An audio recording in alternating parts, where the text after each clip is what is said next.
Yeah, when I was a kid, I used to raise money for, Cambodian refugees and shit. So this is a very different upbringing from other. Does it ever get you that I want to sit back and relax for like a weekend, not do anything? Yeah, that too happened. But that weekend we go out and we hear something mind blowing. And then I had the fucking camera and I couldn't make this sci film. And I was like, shit, let's make Gandhi. Like, Are you a loser? Are you a freak? Do you need a lover? Don't talk to me. Don't talk to me. Don't bother me. Welcome to another episode of Real Struggles, where we talk to real filmmakers and actors about their struggles working in the chaotic world of films. Today we're in Goa shooting with Q, and Q is a director, artist, screenwriter, producer, rapper, anything else? yeah. Editor.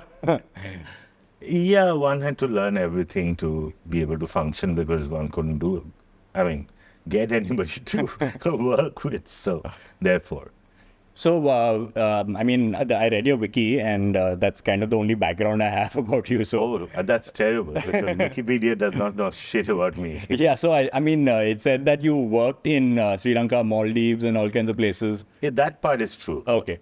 Some of it is correct, some of it is incorrect. So, I had an aversion to Web 2.0 from the time that it started. And I was friends with the pirates, so they really made me paranoid about life in general. And then 2014 happened, so we know what went down. So basically, it's kind of like hard to pin me down on social media, and I don't know how to explain this further, but maybe we'll get to it when the time comes. Cool. So, but what were you doing, what, before you became a filmmaker? What were you doing before that? I was failing mostly Okay. in life, and like most failures, I went into advertising, and which welcomes failures and makes heroes of them. So I was in advertising for a long time. One of the reasons to go and get into advertising was, of course, to live, but I wanted to live independently right from the go. My dad, who raised me as a ultra leftist, was anti-advertising throughout his life and died that way. Perhaps to spite him, to a point, I started working with the enemy. And so that was essentially probably your film school where you learned a lot of what you do today. Technically, yes. Production-wise, okay. Let's put it this way: like someone gets trained in a film institute, they really understand cinema from inside out, And with people like me, we don't get that because it's not institutional, organized sort of way that you're learning it. What you learn instead is not to be too hyped up about the camera or the stock. Like I started when we were still shooting on film, and most of my friends later on, when I became a filmmaker, who were from film school, would be really excited in getting the camera, But I had made like 60 ads before that, all shot on film. I had no, special love for that, and that's why I could gravitate very quickly onto a lo-fi medium when I realized I wanted to be a filmmaker. But did you have a kida for filmmaking when you were younger? Like, were you watching a lot of movies? No, never. Never? Okay. I had no intention. I was such a gandu that I did not know that a guy like me could become a filmmaker. Like, it never occurred to me that I could apply to film school, for instance. I was never that kid who would, be sorted enough to do that. Instead, like I said, I kept failing in everything that I tried to do. And eventually in advertising, I did quite well. And filmmaking sort of happened because I started writing film scripts in advertising. Advertising film scripts as a copywriter. And there was an award show and my film got nominated, but somebody had to make it. And I couldn't get anybody to make it. at that point, Jayant Kriplani, my boss at that time and a great actor, taught me this valuable lesson of indie filmmaking, that you don't have to really think about anything, just make the film yourself. And I did. And that sort of started my advertising film career. So music was something that was, I mean, like every Bengali I know knows how to play one instrument at least. So was that something that you started doing young? No, thankfully my parents weren't pushy. Okay. So, I mean, the only thing I was thrust into was tennis. Okay. And music was something that I kept doing, and nobody stopped me. Nobody said, don't do that. By the time I was 19, I realized that I was pretty good at tennis and singing, but I was not very good. Like, I was like semi-final material. Okay. You know what I mean? Ultimately, Leander will beat me and fucking win. You know, I never won. This is so sick. Yeah. So, and then I discovered ganja. Okay. And then my life was set. Suddenly everything made sense and everything was like falling into place, like at least calmly in my life. I'm not talking about social presence or anything that like I could achieve anything. I was still failing, but failing calmly and nicely and not feeling horrible about it. So this was around, how old were you when you got into advertising though? Was it like... very, very quickly. So basically me and my friend, we started doing shit when we were in school, high school. And we started making Bengali t-shirts and went to colleges and tried to sell them with great success. And thereby launching possibly the first set of Bangla t-shirts. And we were following these musicians and we would make merch for them. Nobody had thought about merch type. Like, so we were doing this since that time when I was 15, 16. And I always used to earn my own money. Because my dad never gave, he had no money and he would give me no money. So the deal was clear that you have to be independent, you have to earn. So I started earning when I was 15. 14, in fact, I used to give tuitions, 200 rupee tuitions.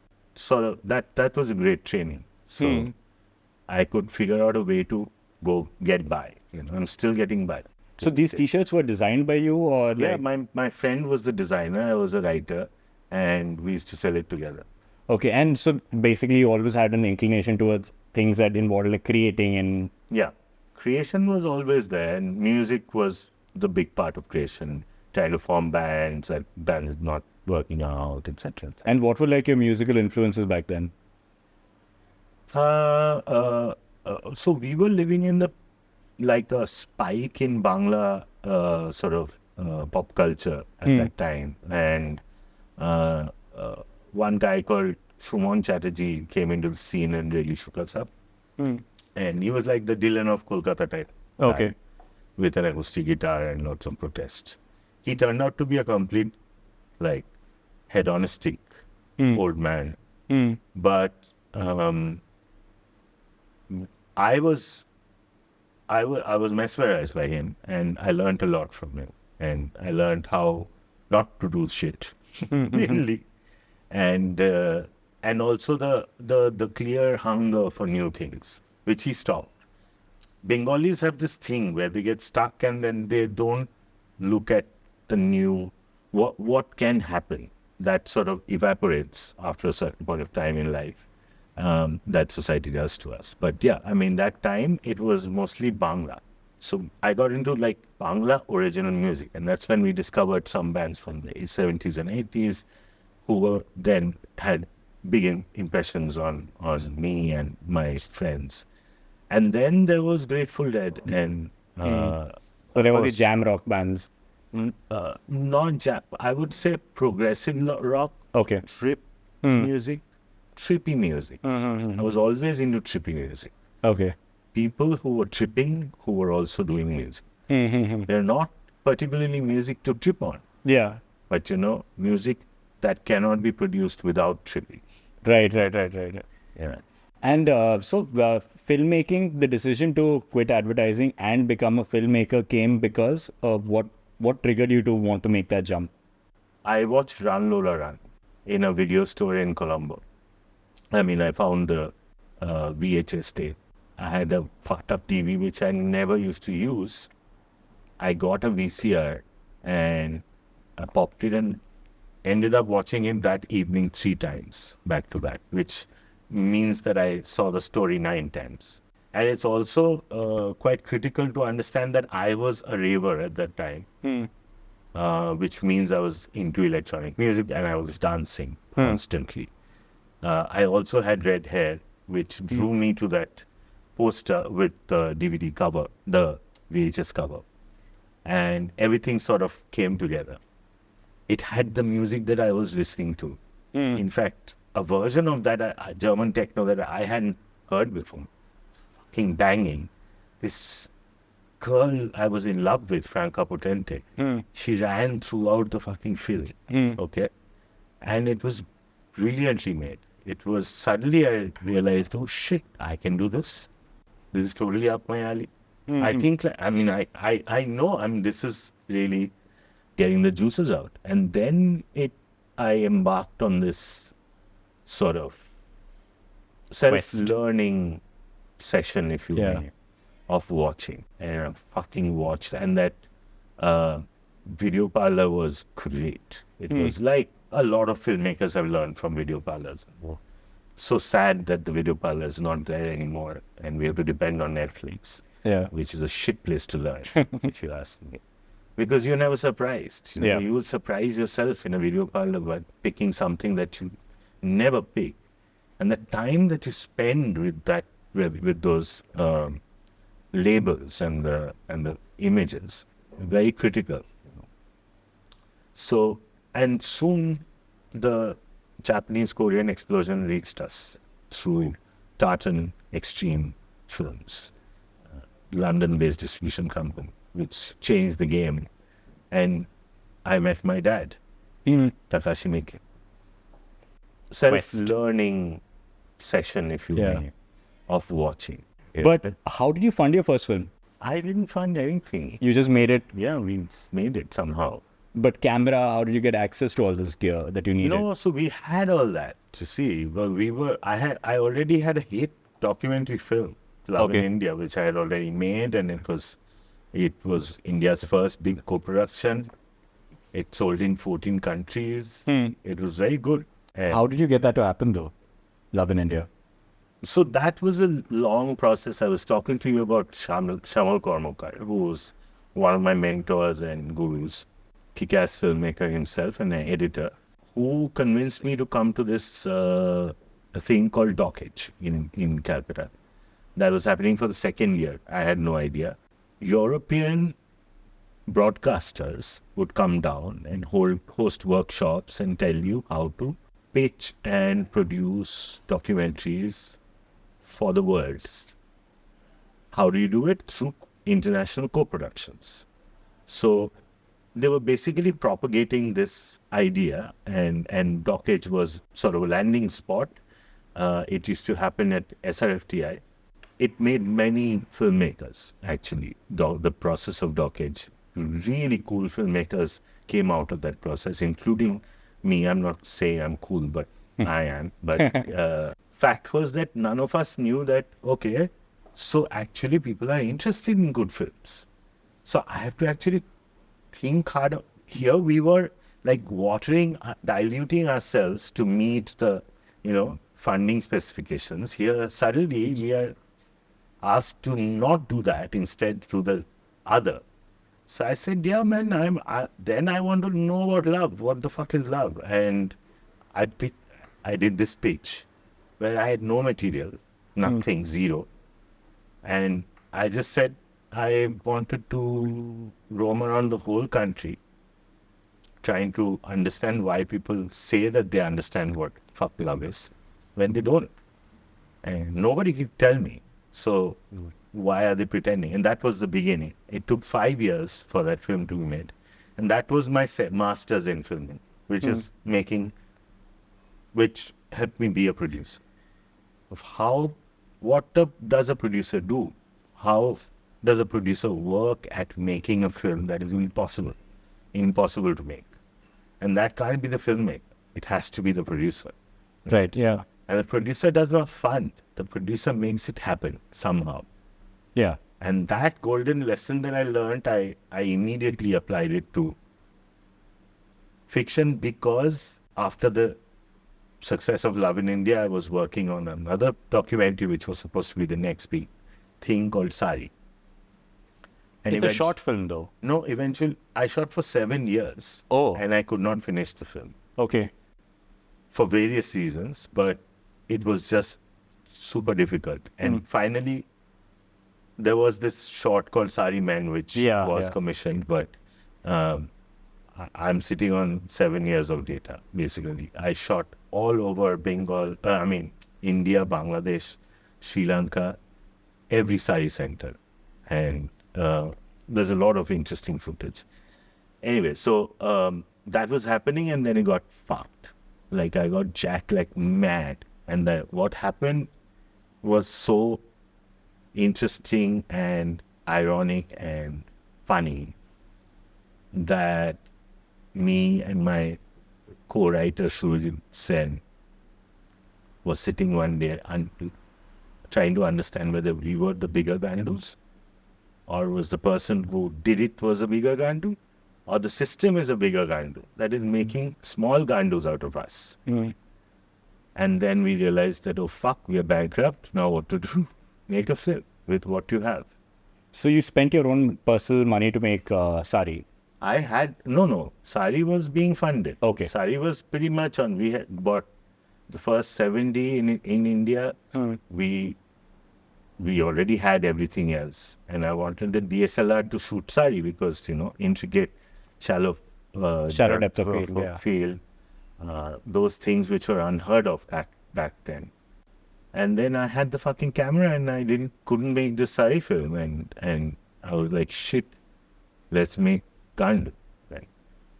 That's how Gandu. Using the same camera and resources that you're already... One lens. The second lens I borrowed from a friend. And then 3 days into the shoot, he thought that I was making a porn film and took it away. Which I was, but at least for India that time, that was porn. So sad and backward we are. But then I was compelled to buy that 10 lens because I already used it. So I bought the cheapest 10 that I could find. So 2 plastic lenses. So Gandu, when you, how long did it take you to like conceptualize and like put the script down, or did you start shooting it and then discover the script? There was no script? No. It was entirely improvised. But how did you know your beginning, middle, end? Or beginning I knew. Nothing else was known. Okay.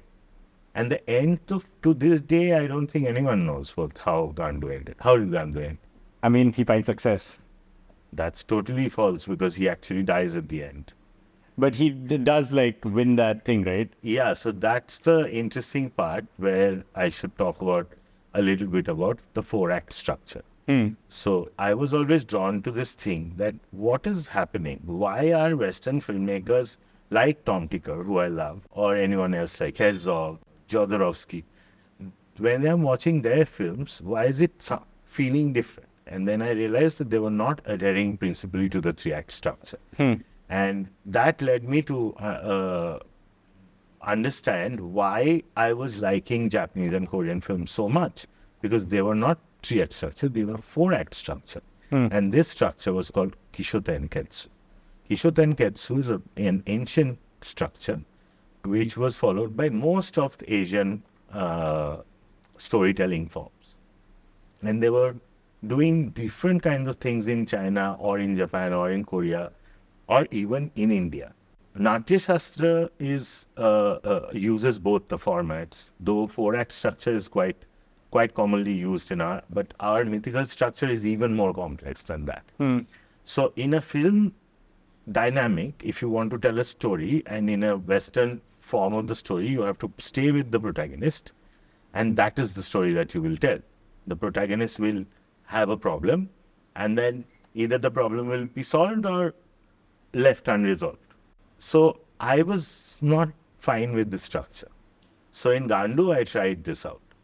That I told you the 3-act structure, and then there's credits that come in the middle of the film. It's not in the middle, it's almost to the end. it's actually the beginning of the fourth act, which is my act, Have you also, are all your scripts like Gandu where you've just mostly. built it through the first course of Yeah. production? Also, it's also a lot of figuring out on the spot ki what scene are you going to do Yeah. next? Oh, wow. So how? No, the backbone of this process is shooting linear, Okay. like theater, because a lot of this process is coming from theater. We workshop the fuck out of everyone, so that everyone's in that mode.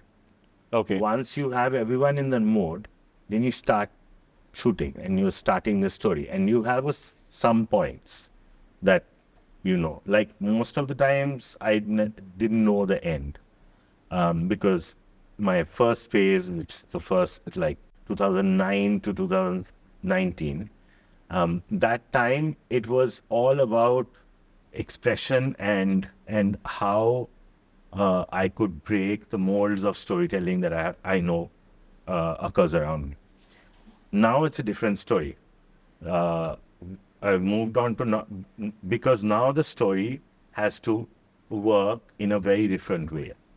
Now I have a different agenda, which means now I know the end, where I want to finish, and I have to work backwards. And so I know the beginning and I know the end, so I have to work like that. Towards the middle. Okay. Towards the middle. And believe me, I just shot a film right now. Nobody knows what the fuck is going to happen till the time that the first shot is taken in that setup. While doing that first shot is where the magic really starts happening. That, okay. Because I rely heavily on my actors doing shit. So I never ask them to, okay, do this. Because I've already put them in a spot by assigning a character which they've gotten completely fucked with. Right? So now let them do what comes naturally, and we figure out our movements accordingly. But doesn't that slow down your pace of shooting? If you want to say shoot 5 scenes in a day, if you're figuring it out, if your first scene is what you figure out, what the next I'm so good, man. I shoot 10 scenes a day. 5 scenes a day is nothing, man. I get 14 to 17, 18 days max to make a film. 14 to 17 days. That's all that I've taken. That's all my insane. life. And so a lot. So you said you workshop a lot, right? Yeah. So that's kind of a lot Yeah, of that's stories where a built over lot there. of things are happening. But actually, till you start shooting in that location, the shit is not worked out. Okay. It's only going to happen on that day. And the days that it doesn't happen, I quickly pack up. Okay. And this is how, like, so I'm guessing your style is dictated by obviously the type of story you're trying to tell. But at one given point of time, you said that you have to make multiple projects to be able to sustain yourself as a producer. How many projects are you doing normally at once? 8 or 10? 8 or 10. Yeah. And how not do you, only films. yeah, music. Yeah, many things. We do events, we organize gigs, I play myself, or we're writing. Currently, we are doing 2 tech projects. One is a video game, one is an app, which I will tell you about. But how do you compartmentalize, and how are you giving each thing the equal amount of importance? See, you're not. Okay. You're choosing, you're prioritizing based on the situation. The need of the moment. Need, and you're constantly hustling because you don't have anything, right? So, and you have to keep moving forward. Yeah. So, whichever comes in handy that day to move forward, you choose that. And then you work out a process, an organized, a semi-organized organization. Like our organization doesn't have any managers. Yeah. We are all artists. So it's a very hard place to manage. So which manager will organize a company full of artists, So we have to manage ourselves, which means that a lot of chaos happens as well. It's that kind of organized chaos which keeps us afloat. Okay. All splashing around, so we are floating. Right? And do you thrive in chaos, or is that something like, are you someone? Yeah, fully. That's why I live in Goa, because otherwise I'll go completely mad. And is that the reason? So you moved to Goa post Gandu, I'm guessing, because Gandu is more than 11 years old. I moved to Goa after I finished shooting Brahman Raman. Okay. Yeah, 2013. And is there a particular reason that most of your work has been in Bengali? Because I am Bengali. That's the best. I mean, for me, that's the language. That's the language that I can think in and rhyme the best in. And yeah, I love Bengali. That's the main reason. Bengalis necessarily don't watch me. Very, very few. Painfully few. Bangladeshis watch me more than in West Bengal. Oh, really? Yeah. And it's because of your own personal comfort. But in terms of, so then when you did like a Brahman Naman, which is in Hindi, was that something? Brahman is English. English, yeah. Garbage is Hindi. I can work. I've made 0 Kilometer in Hindi. It's a series, one of the first web series that we made in India back in the day. It's on Z5. It's an MMA inspired Goa based story. It's completely Hindi. So when you're starting a new project, what's your first step in terms of where does after you've ideated, at what level, at what stage will you go into production? When we get the money. When you get the money. So till then you're doing the legwork, essentially figuring out your... I mean, you do that with a lot of projects, and then you have, like you were saying, you were waiting on the one project for 3 years now. I've been waiting on one project for 2 years now. And there are bigger things that take time to ferment and to find right people, etc., etc. And then you have to also be able to discard, So I throw away a lot of shit like that we spent a long time figuring out, quite ruthlessly. You ever come back to it at a later point, or have you ever come back to anything? So everything kind of happens within the same momentum of what you're working at. You have to keep moving ahead. I've been trying to think of how to kind of get my work out there. I've made a bunch of short films. I've sent them to film festivals. It's irrelevant what happens at a film festival, because when you tell people, oh, it's gone here, gone there, no one gives a fuck. Yeah. But so then I thought, okay, maybe a feature film will be something that people would be more drawn to, because... Yeah.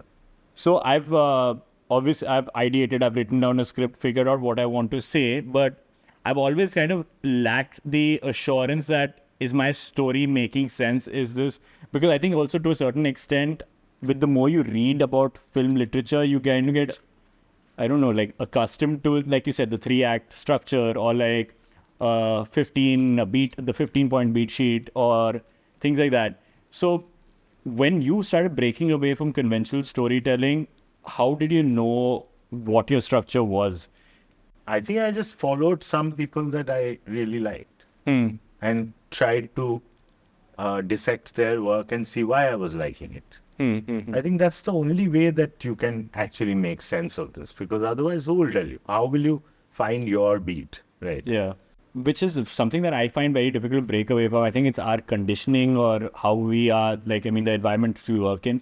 Because whenever I watch your film, they're so unusual in terms of your edit style, your visuals. I mean, framing and all is fantastic, and it's the conventional framing is there in a lot of things. But then at the same time, you suddenly have these few frames of some random imagery that's going on, which was done in I went to film school, so when we were studying Russian montages, we saw a lot of that over there. Correct. It comes from 1920s expressionist films to the 40s, Russian and German. I can't think like that. And when I even think of commercial cinema, when I see directors who make all these typical quintessential Bollywood films where you have these dance sequences, I don't understand how they are thinking either. So I feel like I'm just fucked in the middle. I don't know where to go, and I think that's kind of discovering your own visual language. Yeah.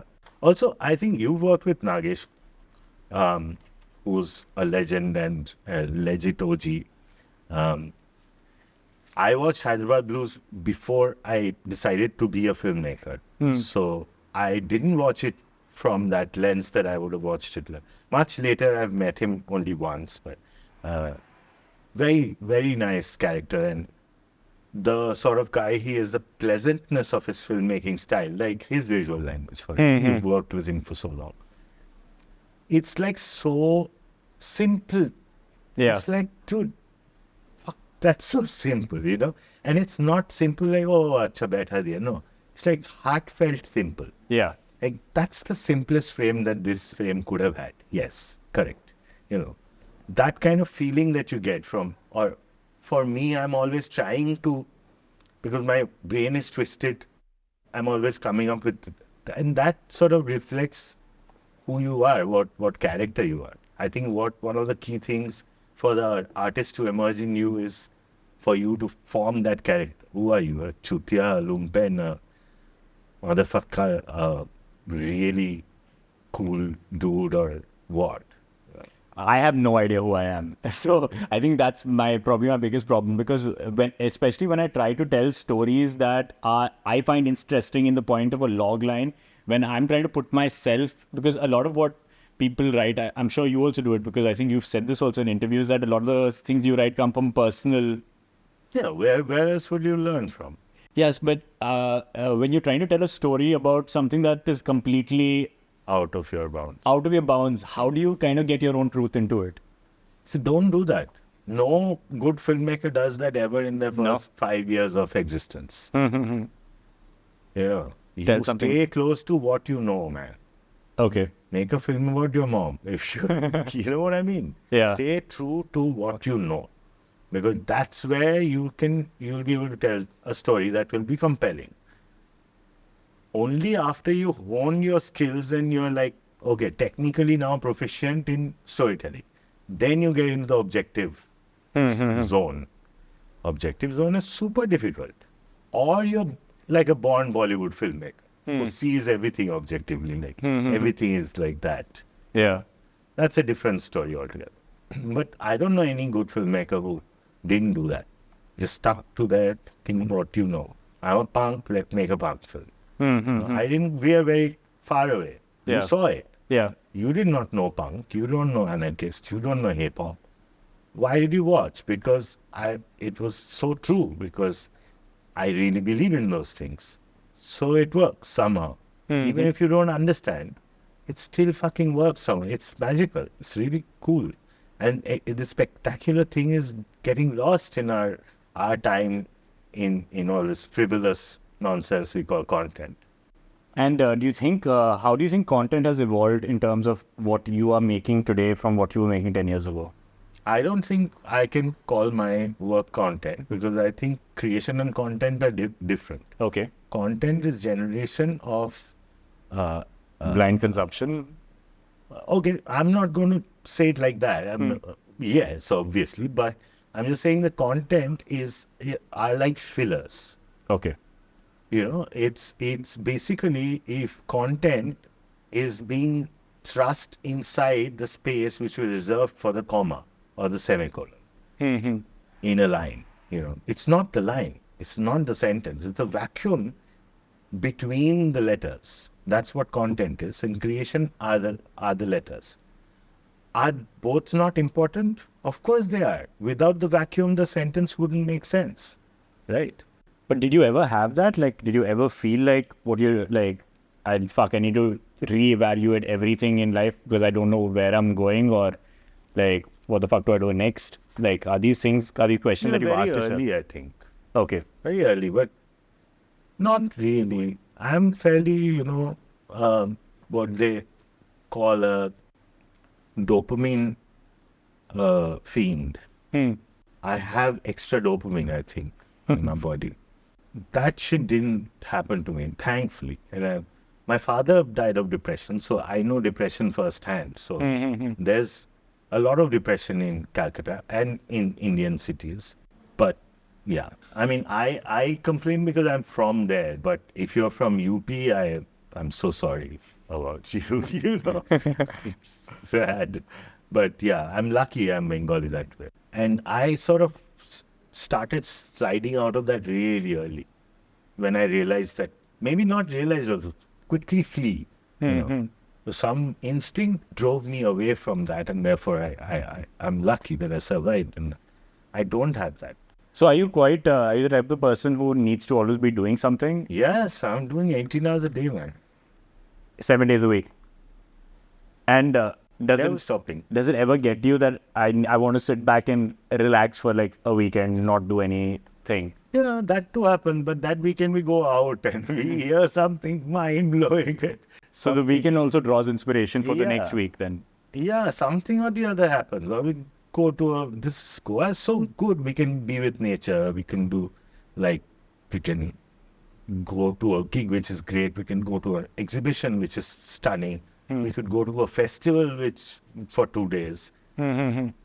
It's a great place to live for an artist because lot of stimuli. And resting is, this life already. You're restful already.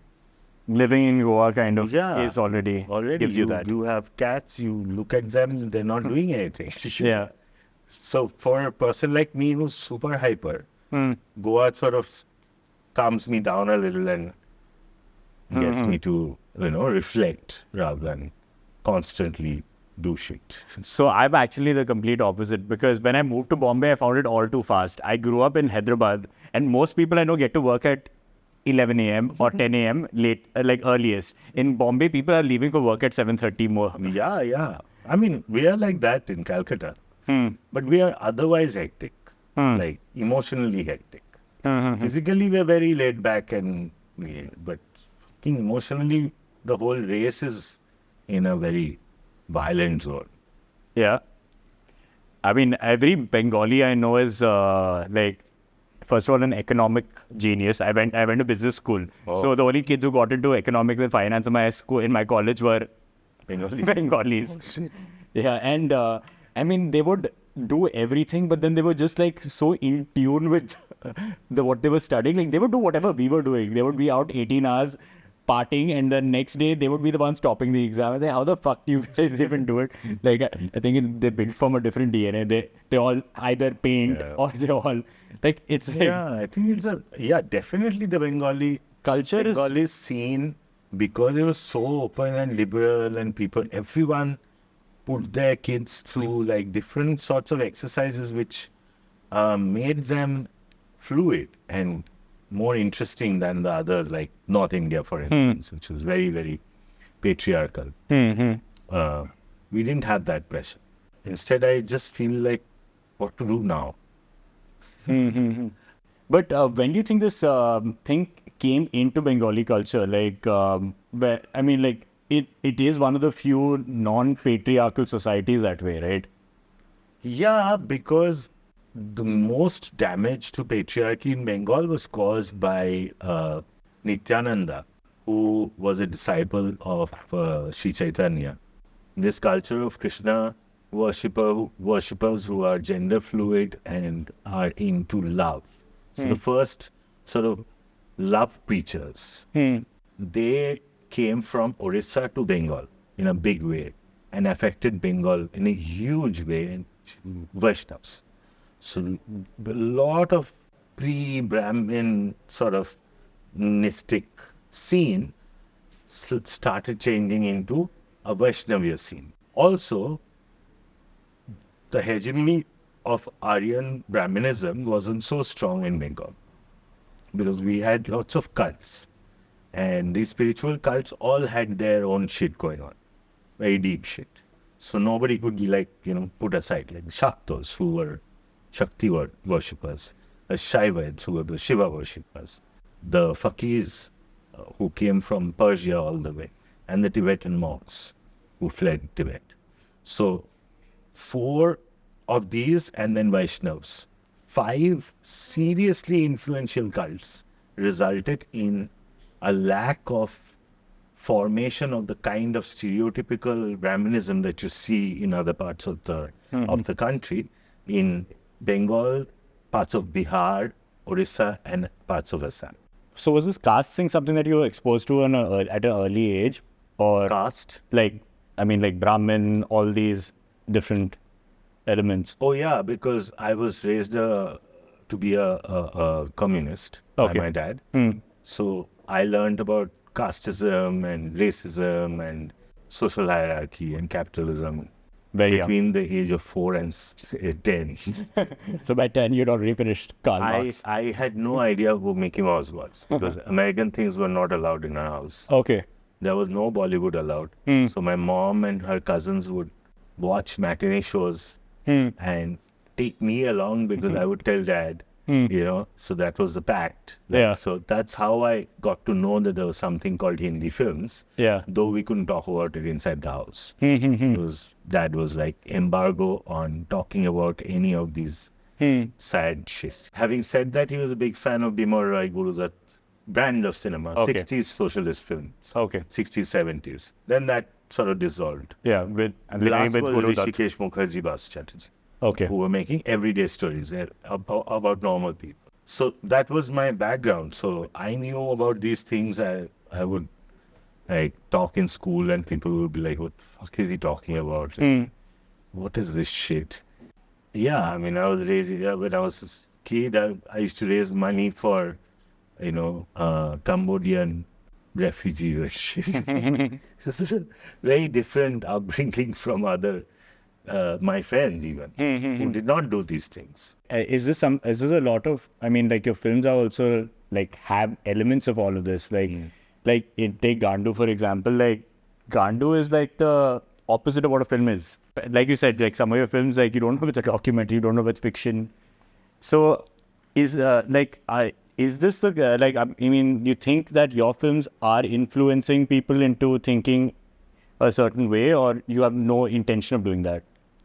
No, I have every intention of putting it out there in the way I see fit. Okay.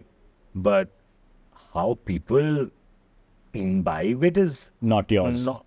How can I have anything to say? Then I become a guru or something. It's terrible, right? So Yeah. that's the Dadaism logic. Okay. That's the Dadaism logic. Then now Kyuda and this, then that is the way to think. Fuck all that, dude. Come on, yo. That is dogma immediately. Yeah. And we are breakers of dogma. We are not going to create dogma. Yeah. Right. Is there any advice you'd give for aspiring filmmakers who want to make movies? Make it. That's honestly the best advice. Yeah, dude. Don't think, Don't wait. Do it. Yeah. And in terms of the struggles and things that you had to overcome and learn through the process of your journey, what are some lessons that you learned firsthand that helped you become a better filmmaker over the years? I think the best filmmakers that I know are all producers. Okay. Very, very critical to understand production. Half of your issues are going to get sorted if you understand production, and then when you're working with a good producer, everything will go really well. Do you define production as something as anticipating problems and solving them beforehand? Yes, yeah. Yeah. Also, your resources, knowing your resources, I'm talking in terms of independent film. Correct, yeah. Not in studio filmmaking Yeah. terms. I don't know that, right? When your resources are limited, you need to know inside out what the plan is. Like one of my key plans of producing neatly is to reduce the impact area, Matlab? which means that if I choose a location to shoot a film in, I will choose a location where inside a 2-kilometer radius, I'll find 80% of my locations. Okay. I have to. There's no other way. You cannot move out of that radius. So you're basically drawing Lakshman Rekhas around yourself. Right. You're reducing your possibilities. And that's production logic. Right? That's also like what Robert I mean- Frost says about limitations improve Yeah. artistic freedom. Absolutely. Yeah. As limited you are, the more freer you will be. Yeah. Because you are not dependent now on other people. You've cut down all those shit. Now you can take an auto and go to location 2. Yeah. You don't have to take a car, Yeah. right? So then, like the last film we did entirely on Totos, which are Chinese autos, electric autos, which run in the suburban areas of Bengal. Okay.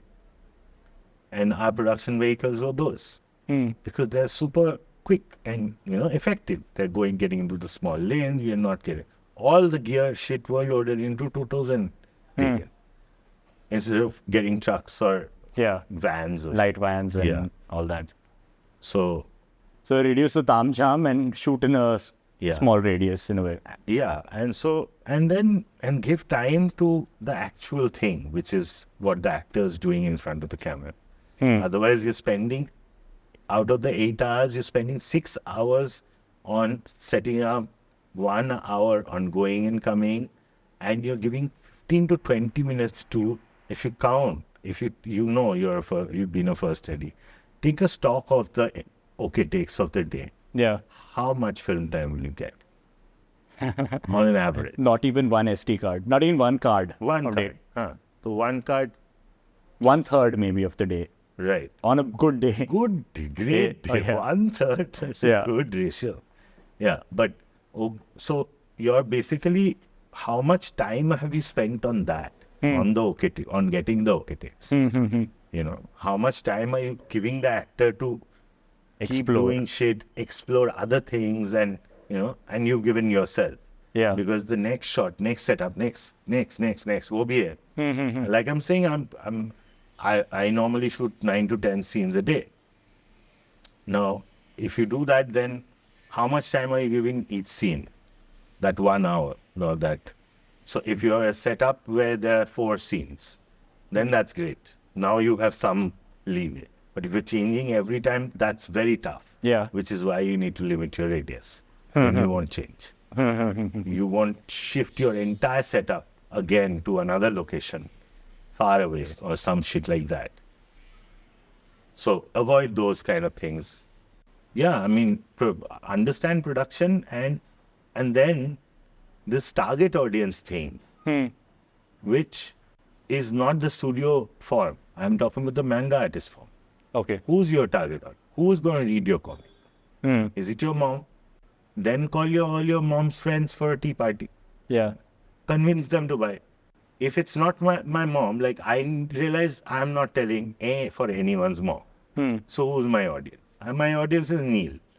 Let me tell him. Neil was my music producer. He's the guy who made all the music for me till garbage. So if I make him laugh, if I make him feel cool about this, my job is done. Yeah. Find one guy, one person. That's your target audience, dude. And there'll be fucking millions of those motherfuckers out there. Yeah. You who think like that guy. Reaching them is Don't think about that. okay. No.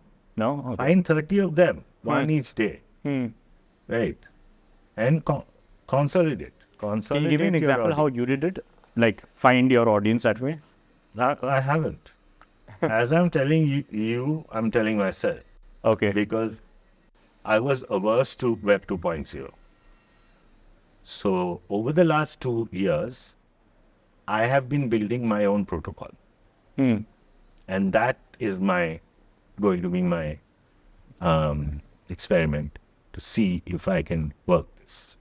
I built an app, which is a transmedia storytelling app, Okay. which means you can tell the story in any form. You have a script, you can publish the script. You have 2 shots, you can publish the 2 shots. And keep adding to them on a blockchain, so you retain your IP. So it's a unique sort of space which brings together every kind of independent art form. You're a graffiti artist, you can work with a rapper and produce a story with your graffiti and that person's rap. You're a rapper, you can work with a visual artist who's working in 3D with sort of some AI function or generative AI function and create a story together. In building collaborations between independent artists, what I was telling you about, you buy my work, I will buy yours, I will work with you and you work with me. And this is a contract. We are paying each other. Yeah. I'll pay you 1 rupee, you pay me 1 rupee. It's a transaction. Correct. And it's noted as a fucking transaction. Now we have a market. Now we have multiple transactions going on inside a market, which is bound to have an economic effect. Because that's how transactions work. Yeah. If you make multiple transactions, the value of the each transaction rises. Correct. Yeah. This is the way economics works. How can it go wrong? So I don't want only my audience. I think it's a time to regroup, consolidate, decentralize, work both, get out of this fucking Web 2.0, build a Web 3.0 solution to our problems for the next 10 years. That sounds mad cool. How far along is this? We have a beta. Okay. Yeah, you can check it out. I'll just send you. It's a P2P. Okay. So only you can share with a friend and a friend and a friend. Okay. And you can't find us on Google or any search engine. It's supported by a blockchain. Okay. We're working out to the next phase of the thing. We need a lot of funding for the next phase. But what we are currently focusing on is publishing and minting our tokens. Okay. So we're minting everyone's tokens as a group token. Okay. Instead of being your token, my token, this NFT, that NFT, which is a crypto bro logic, which we never understood. Yeah. I've never been an investor. I'm not into that. Blockchain interests me, crypto excites me because the next internet excites me. And anything in that next internet excites me. Unreal Engine excites me. You know, Solid, which is Tim Berners-Lee's new, not new, he's been working at it forever, but it's a fucking insane. You know, Tim Berners-Lee, who's the father of the internet. He wrote the code for www. Oh, he's the guy who didn't basically take He made it public. Yeah. He's the ultimate fucking OG. Yeah. Right? We learned from him. You know, true socialist, like anarchist socialist, right? Nobody knows the fucking code. Nobody could ever fucking hack it. Yeah. Right? And do you think, big companies haven't tried it? Of course they have. Of course they have. They couldn't fucking hack it. He's a fucking great guy. Anyway, so his new thing is out. And it's basically a cloud hosting thing, which just like next level shit. So the next internet is being built, and I'm very, very, very excited about that. And I hope to be, in there somewhere, so that I can observe it closely. But how do you think filmmaking and that is going to go hand in hand? Film is dead, man. Film is dead? Yeah, film is an old school medium. It'll go on for the time that it goes on. That's not the future. So what is the future storytelling? Foof. That's what I'm saying. I will, of course, say my protocol is the future. There's no protocol like that exists in the world. Nobody has made such a thing. Some things like this will happen eventually. In the next 3-4 years, you'll see how it shifts completely and gets mostly on the mobile, mostly in an interactive way, because it's in a 360-degree way rather than this kind of peddling of your ideas to some audience who are paying to fucking... This is insane. That's what games are in a way, right? Slave system. No, interactivity. Yeah. Of course, games have paved the way for the new internet. Yeah. That's why I said Unreal Engine. The games capitalize. Games are American, they capitalize a lot. But at the same time, at this time, the game scene is coming into a level of maturity where they realize that the idea behind everything is, and how that idea will pan out, because games are interactive, it's constantly changing. Yeah. And people are being able to modify them, so it can get into some strange shit, How do you then curate that? It's very cool sort of questions that are being asked in the gaming circles. We are making a game on Unreal Engine, so we are happy to go there and listen to these conversations, at least by people who know a lot. So we are done with this episode of Real Strugglers. Thank you guys for watching. And if you want the link for Foof, it's not going to be easy to get it. That's not going to But try hard. Try hard. All right.